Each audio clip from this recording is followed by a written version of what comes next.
Good morning, children. Welcome to your English class. Today we are going to learn a new sound W. Yes, when the consonant W and H come together, they makes the sound W. W whale, W wheel. We can learn some more words like W whistle, W whisker, W whisper, wheat, whisk. Whistle, I hope you can very well understand the meaning. Whisper, जब आप अपने friend से कान में धीरे धीरे बात करते हैं, it is called whisper, the whispering sound.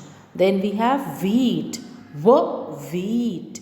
Wheat is गेहूं. Now, can you see the cat? Whisker.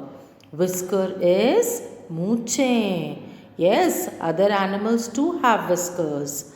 Now, this is a whisk. The last picture is of a whisk. What is whisk? Whisk is used to mix. It is also known as egg beater. Now, there are some question words also. We have done before what, when, where, why. All of them are having w sound at the beginning. Yes? So, these are the words with w sound. I hope the sound is clear with you all. Thank you. Have a nice day.